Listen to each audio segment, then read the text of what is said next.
تحیات کے وقت شہادت کی انگلی کتنے دورانیے کے لیے کھڑی کی جاتی ہے، اور بعض لوگ اس دوران انگلی کو ہلاتے بھی رہتے ہیں، اس کی کیا وجہ ہے؟ احادیث کی جو مستند کتب ہیں ان میں اس بات کا ذکر تو ملتا ہے کہ حضور صلی اللہ علیہ وسلم جب تشہد میں بیٹھتے، درمیانی تشہد یا آخری تشہد، تو اس میں اپنے دائیں ہاتھ کی انگلیوں میں سے جو انگوٹھے کے ساتھ والی انگلی ہے اس کے ساتھ حضور اشارہ کرتے، اور جب حضور تشہد پڑھ رہے ہوتے اس وقت انگلی کو اٹھاتے۔ اس بات کا احادیث میں ذکر ہے، اور سنن نسائی جو سیاستہ کتب میں سے ایک کتاب ہے اس میں راوی نے یہ بھی بیان کیا ہے کہ جب حضور صلی اللہ علیہ وسلم نے اپنی انگلی کو اٹھایا ہے اشارہ کرنے کے لیے تو اس وقت اسے ہلاتے ہوئے بھی میں نے دیکھا ہے۔ تو یہ وضاحتیں ملتی ہیں، لیکن اس بات کی وضاحت نہیں ملتی کہ حضور صلی اللہ علیہ وسلم، احادیث سے ہمیں یہ وضاحت نہیں مل سکی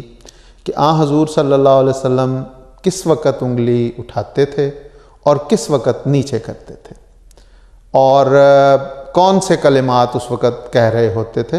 اس کا ذکر نہیں ملتا۔ البتہ یہ ہے کہ تشہد کے وقت جب اشہد ان لا الہ الا اللہ پڑھتے تو اس وقت حضور انگلی کھڑی کرتے تھے۔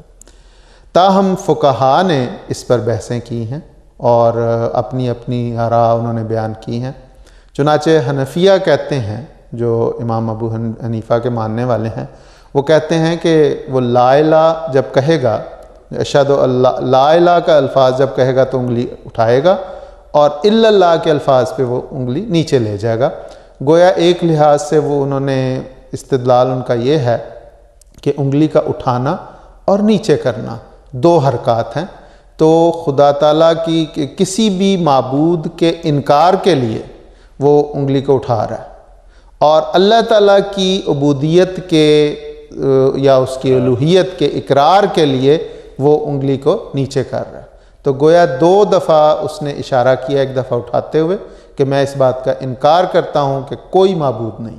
اور اللہ کی الوہیت، اللہ تعالیٰ کے اللہ خدا ہونے کا، اس کے معبود ہونے کا اقرار کرتے ہوئے اس نے اپنی انگلی کو نیچے کیا۔ یہ حنفیوں کا ہے۔ اور جہاں تک حنابلہ کا تعلق ہے، امام احمد بن حنبل کی طرف منسوب ہونے والے جو لوگ ہیں، وہ کہتے ہیں کہ جب وہ اشہد ان لا الہ الا اللہ میں اللہ کا لفظ کہے گا تو اس وقت اس بات کی گواہی دے گا کہ اللہ ایک ہے، اور اس کے لیے انگلی وہ کھڑی کرے گا۔ شافعیہ کے نزدیک الا اللہ پہ وہ انگلی کھڑی کرے گا، اور وہ کہتے ہیں، مزید یہ کہتے ہیں امام شافعی کی طرف جو منسوب ہونے والے ہیں، کہ وہ پہلے تشہد میں تشہد ختم ہونے تک انگلی کو کھڑی رکھے گا، اور دوسرے تشہد میں سلام پھیرنے تک وہ انگلی کو کھڑی رکھے گا۔ اور مالکیہ کہتے ہیں کہ وہ انگلی جب اٹھائے گا تو اشارہ بھی کرے گا۔ تو یہ مختلف ہیں اس کے۔ اب اس میں جو حکم العدل سیدنا حضرت مسیح موعود علیہ الصلوۃ والسلام کو، جنہیں حضور صلی اللہ علیہ وسلم کی پیشخبریوں کے مطابق جو تشریف لائے، آپ کی نماز پڑھنے کا طریق اور اس میں انگلی ہاتھ رکھنے اور انگلی اٹھانے کا جو طریق بیان ہوا ہے، ہمارے بہت معزز، ہمارے بہت ہی بزرگ حضرت مسیح علیہ السلام کے ایک صحابی حضرت سید محمد سرور شاہ صاحب رضی اللہ تعالیٰ عنہ، جنہیں جماعت میں پہلے ایک لمبا عرصہ مفتی سلسلہ کی طور پر خدمت کی بھی توفیق ملی، انہوں نے حضرت مسیح موعود علیہ السلام کو بڑی قریب سے دیکھا۔ انہوں نے حضرت مسیح علیہ السلام کی نماز پڑھنے کا پورا طریق بیان کیا ہوا ہے۔ اس میں وہ بیان کرتے ہیں یہ تشہد کے لیے کہ دونوں سجدوں کے بعد اس طرح بیٹھ جاتے ہیں جیسا کہ سجدوں کے درمیان بیٹھا کرتے تھے، یعنی تشہد میں جب پہلا تشہد ہوتا ہے اس میں حضور اسی طرح بیٹھتے ہیں جس طرح دونوں سجدوں کے درمیان بیٹھا کرتے ہیں۔ ہاں، اس قدر فرق ہوتا ہے کہ پہلے سجدے کے بعد جب بیٹھتے ہیں تو دونوں ہاتھوں کے دونوں گھٹنوں پر، دونوں ہاتھوں کو دونوں گھٹنوں پر اس طور پر رکھتے ہیں کہ دونوں ہاتھ کھلے ہوتے ہیں، یوں سیدھے، اور دونوں کی انگلیاں قبلہ کی طرف سیدھی ہوتی ہیں۔ اور دوسری رکعت کے دونوں سجدوں کے بعد جب بیٹھتے ہیں تو اپنے بائیں ہاتھ کو تو ویسا ہی رکھتے ہیں اور دائیں ہاتھ کی 3 انگلیوں کو ہتھیلی کے ساتھ ملاتے ہیں، یوں ہتھیلی کے ساتھ، اور درمیانی انگلی اور انگوٹھے سے حلقہ بناتے ہیں یوں، اور ان دونوں کے درمیان کی انگلی کو سیدھا رکھتے ہیں، یہ حلقہ بن گیا اور یہ انگلی سیدھی، اور درمیانی انگلی اور انگوٹھے سے حلقہ باندھ لیتے ہیں اور ان دونوں کے درمیان کی انگلی کو سیدھا رکھتے ہیں اور پھر اتحیات پڑھتے ہیں، اور وہ یہ ہے، آگے اتحیات ساری پڑھی ہے۔ اور پھر کہا کہ پھر حضرت سید سرور شاہ صاحب فرماتے ہیں کہ اور یہ کہتے ہوئے اس انگلی کو اٹھا کر اشارہ کرتے ہیں اور ویسے ہی رکھ دیتے ہیں جیسی کہ پہلے رکھی ہوئی تھی، پھر وَأَشْهَدُ أَنَّ مُحَمَّدًا عَبْدُهُ وَرَسُولُهُ پڑھتے ہیں، یعنی جب حضور اشہد اللہ الہ الا اللہ پڑھتے ہیں تو اس وقت انگلی اٹھا لیتے ہیں، اور پھر انگلی کو نیچے کر کے وَأَشْهَدُ أَنَّ مُحَمَّدًا عَبْدُهُ وَرَسُولُهُ پڑھتے ہیں۔ تو یہ حضرت مسیح موعود علیہ السلام کا طریق ہے کہ حضور نے اس انگلی کو ان دونوں کے درمیان اللہ تعالیٰ کی گواہی دیتے ہوئے انگلی کو اٹھایا ہے اور پھر نیچے رکھ کے وَأَشْهَدُ أَنَّ مُحَمَّدًا عَبْدُهُ وَرَسُولُهُ پڑھا۔ تو یہ طریق ہے حضرت اقدس مسیح موعود علیہ السلام۔ جزاک اللہ خیر، تفصیل جو ہے وہ مذاہب کے حوالے سے بھی آ گئی، حدیث کا بھی ذکر اور مسیح علیہ السلام کا بھی ذکر، تو یہ الحمدللہ یہ حصہ مکمل ہو گیا۔ مجھے ویسے ایک اور بات کا اسلامی تعلیمات کے حوالے سے خیال آ رہا تھا کہ اسلام نے کس طرح سے چیزوں کو جذری طور پر بنیاد سے لے کے بدلا ہے، کہ یہی انگلی جس کو اب شہادت کی انگلی کہا جاتا ہے اور توحید کی گواہی کے لیے استعمال ہوتی ہے، جو بنیاد ہے ہر چیز کی دنیا میں یا پوری کائنات میں۔ اس سے قبل عربی میں اس کا نام جو ہے وہ انگلیوں میں سبابہ کے نام سے تھا، اور سبابہ جو ہے یہ سبا سے سب و شتم سے گالی دینے والی، کہ لڑائی کے وقت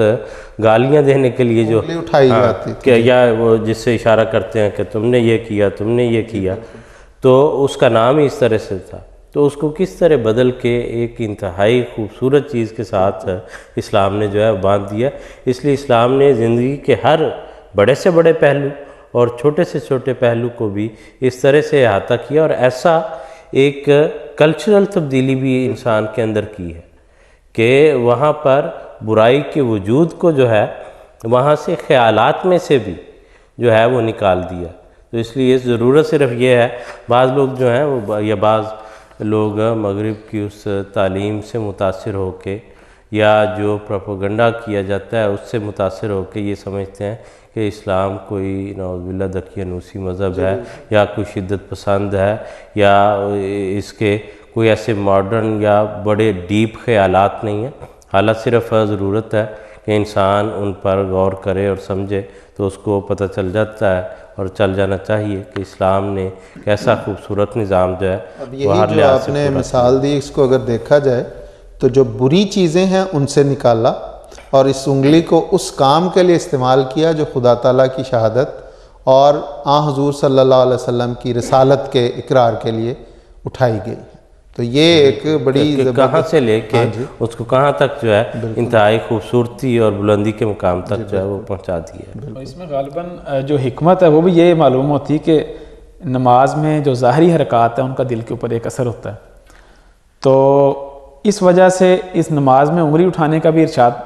ملتا ہے کہ حضرت صلی اللہ علیہ وسلم انگلی اٹھایا کرتے تھے۔ گویا جہاں پہ دل گواہی دے رہا ہے کہ خدا تعالیٰ ایک ہے، وہاں پہ ظاہری طور پہ ایک اشارہ بھی مقرر کر دیا کہ انگلی کے ذریعے سے بھی ایک اشارہ ہو کہ خدا تعالیٰ ایک ہے، خدا کی وحدانیت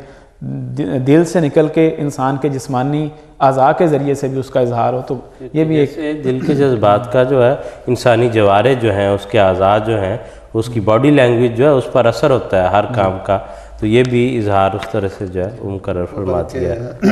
یہ جو انہوں نے بات کی، حضرت خلیفۃ مسیح رابع رحمہ اللہ نے ایک مجلس سوال و جواب میں ایک بچے نے سوال کیا کہ یہ جو انگلی اٹھاتے ہیں کیوں اٹھاتے ہیں، تو حضور نے اس کی زبان میں بڑا خوبصورت اسے جواب دیا کہ یہ انگلی اس لیے اٹھاتے ہیں کیونکہ ہم جب کہتے ہیں کہ ایک ہے تو ایک خدا کو ایک بیان کرنے کے لیے ہم اٹھاتے ہیں۔ اور پھر حضور نے اس بچے سے پوچھا کہ تم کتنے بہن بھائی ہو،